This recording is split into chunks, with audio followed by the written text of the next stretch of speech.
বিমানের টিকিট এবং হোটেলের পাশাপাশি পর্যটকদের জন্য সেবার মান উন্নত করা এবং ইতিবাচক বিনোদনের ব্যবস্থা করার পরামর্শ দিয়েছেন সংসদ সদস্য এম নাসের রহমান।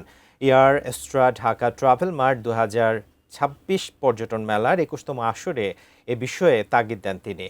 শীর্ষস্থানীয় ভ্রমণ ও পর্যটন বিষয়ক প্রকাশনা বাংলাদেশ মনিটরের আয়োজনে রাজধানীর সোনারগাঁও হোটেলে 3 দিন ব্যাপী আন্তর্জাতিক পর্যটন মেলা অনুষ্ঠিত হচ্ছে।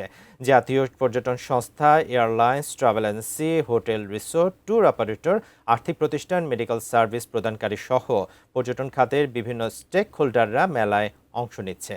Bangladesh, Nepal, Thailand, Malaysia, Singapore, Saudi Arabia, তুরস্ক, ভিয়েতনাম ও চীনের 50টিরও বেশি প্রতিষ্ঠান তাদের পণ্য সেবা প্রদর্শন করেছে মেলায়। 11 এপ্রিল পর্যন্ত প্রতিদিন সকাল 10টা থেকে রাত 8টা পর্যন্ত দর্শনার্থীদের জন্য মেলাটি উন্মুক্ত থাকবে। প্রবেশ মূল্য 50 টাকা বলে জানিয়েছেন আয়োজকরা। You have over there Sundarbans, what do you have there?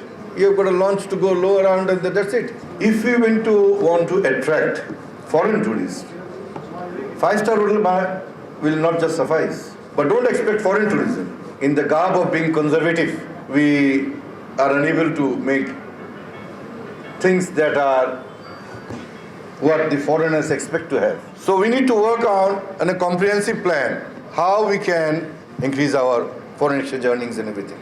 Travel Mart is being organized not just as a marketplace but as a platform to promote stronger regional cooperation in travel and tourism.